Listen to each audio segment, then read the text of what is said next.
All right, guys, so this is section 5.7 notes for Algebra 1. We're going to look at the slope-intercept form of an equation today, but let's do our warm-up first. So we're going to find each y-intercept, okay? So to find the y-intercept, we're going to plug 0 in for x. So if I plug 0 in for x, that makes this term go away, and our y-intercept is just 2, y equals 2.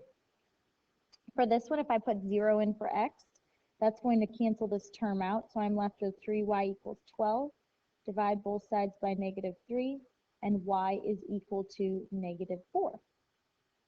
Okay, to find the slope of a line, so we have learned the slope formula if we know 2 points. So we're not given 2 points here, and remember the easiest points to find are your intercept. So let's think about this. If I plug 0 in for y, my slope for my intercept, I'm also going to get 0 for x. And so that means that this point passes through, this line passes through the point 0, 0. For our other point then, since both intercepts are 0, we need another point. So I would suggest plugging in something that gives me an easy number. I'm going to plug 3 in for x, because watch, if I plug 3 in for x, that cancels with this 3, and I'm left with y equals 2. So that means my point is 3, 2, because I put 0 in for x. I chose that because I wanted it to cancel with the 3 in the denominator. And then my other point, my y value is 2. So now I'm going to work over here. My point 0, 0, and 3, 2. My slope formula says that I need to plug my y2 minus my y1 over my x2 minus my x1. So I'm left with 2 over 3 as my slope for number 3. Okay, for this next one, again, let's try to find the intercepts. So for our intercepts, I'm going to plug in 0 for x. If I plug that in, that goes away, and I'm left with 2y equals 6. Divide both sides by 2, and y equals 3. So that's the point 0, 3. For my x-intercept, I'm going to plug 0 in for y. When I put 0 in for y, that goes away, and I'm just left with 6x equals 6. Divide both sides by 6, and x is equal to 1. So my point is 1, 0. Now I can plug this into the slope formula. My y2 is 0. My y1 is 3. My x2 is 1. Here's my x2, y2, x1, y1. And then my x1 is 0. So that gives me -3 over 1, which is just -3. Okay, for the last part, they want us to solve the equation for y. So we're just going to rearrange the equation so that it's a y equals equation. So I'm going to, let me scroll down a little bit. I'm going to subtract 4x from both sides because I want to get rid of everything around my 2y. So 2y equals 10 minus 4x. I'm going to divide both sides by 2 because I want to get rid of that 2, but watch how I write this. I'm going to divide everything on this side by 2. That's the same thing as like if I drew one big line and divided it by 2. As long as I do it to all parts, it's okay. So when I divide, I get y equals 10 divided by 2 is 5. 4 divided by 2 is 2, so -2x. Okay? Now, to solve for y over here, y is almost by itself. The only thing we have to do is divide by 6. So if we divide this side by 6, we have to divide both sides by 6, but I'm going to divide each part. 3 over 6 is the same as 1/2, and I've got my x. 2 over 6 is the same thing as 1 over 3, and that is equal to pi. And we're done. Okay. So today we're going to look at writing a linear equation with slope-intercept form. This is a really fundamental part of algebra, you guys, so you really should be paying attention when you're doing this. And then also using, when we're going to be able to graph a line using that slope-intercept form. So, oh, sorry, I skipped one part. There are 2 ways to graph it. We could use 2 points on the line, or we could use the slope of the line and another point, and that's what we're going to see here. So, they want us to graph the line given if we're given the slope and the y-intercept. So they're telling us the slope is -2/5, and they're telling us that the intercept is 4. So step 1 is to plot your intercept. Well, our intercept, if it's y equals 4, we know that we're going to go up 4. So there's our intercept. Then we know our slope. Our slope is -2/5. So that means that's our change in y over our change in x. So we can count our rise over our run to get to another point. Because our y is -2, we're going to count 2 units down.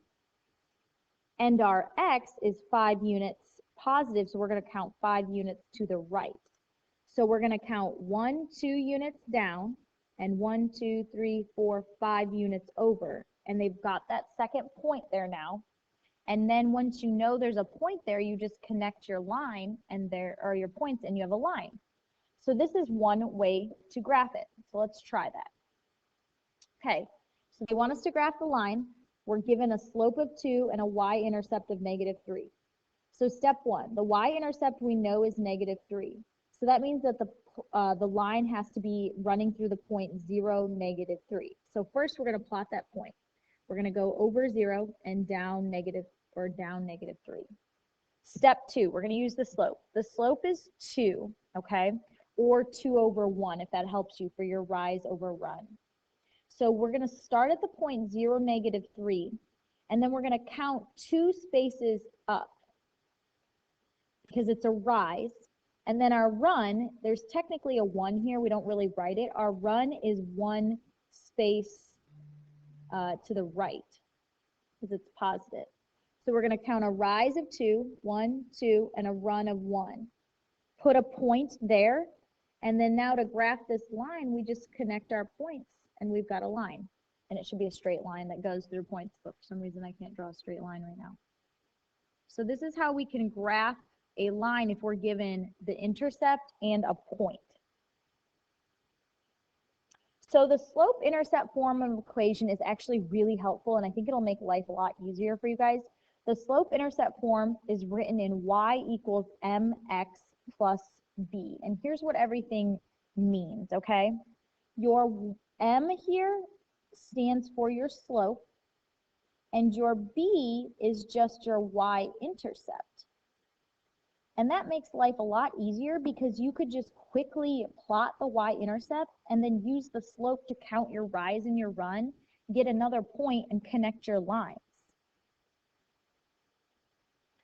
Okay, so now they want us to write the equation that tells the line in slope-intercept form. They give us a slope and they give us the y-intercept. The slope-intercept form says that y equals mx plus b. So we need to plug in our slope for m. Y equals m. They told us it was 1/4 x plus your b. Your b is your y-intercept. They just call it b. I don't know where that comes from.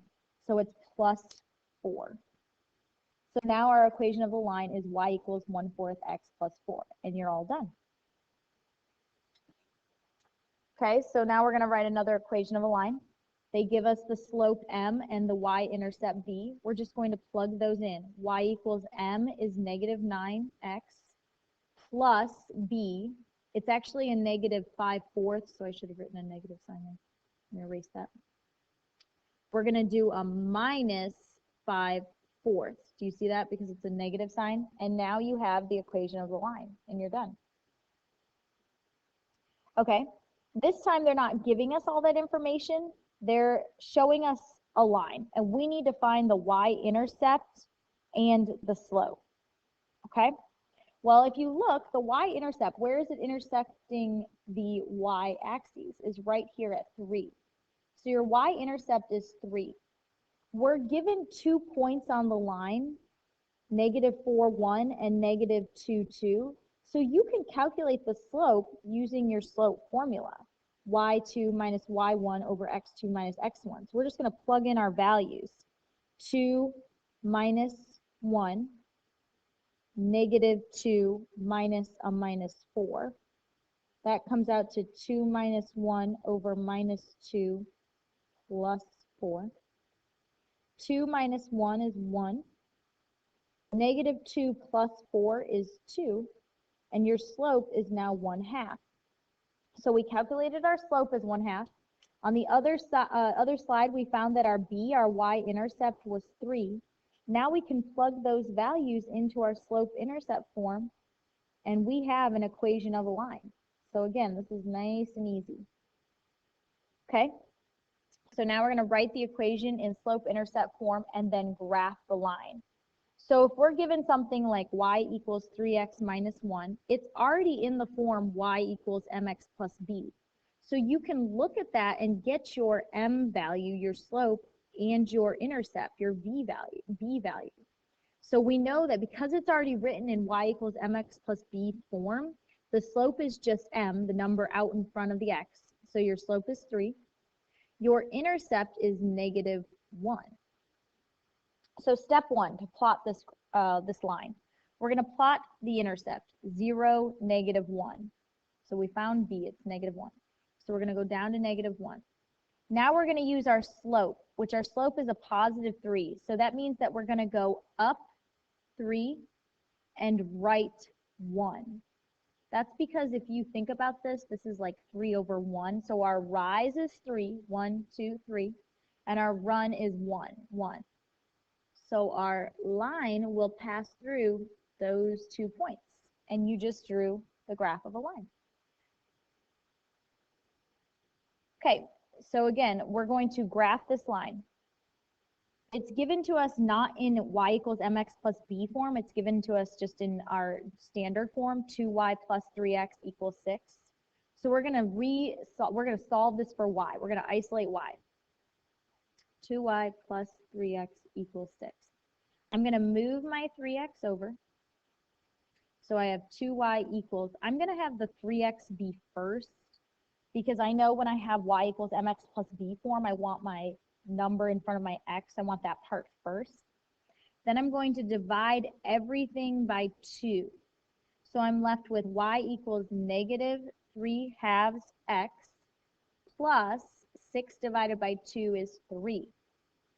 Now, we just solved for the equation of the line. So again, we resolved it. Y equals negative 3/2 x plus 3.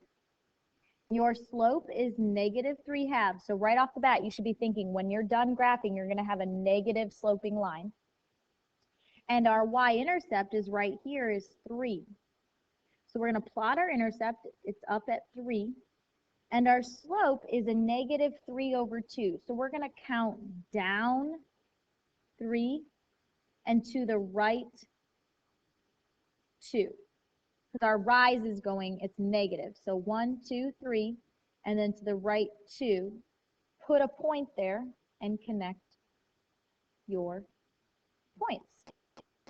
So moral of the story is I think that slope-intercept form is a lot easier to work with, especially since you're given the slope right here out in front of your x, and your intercept is always right there where the b will be.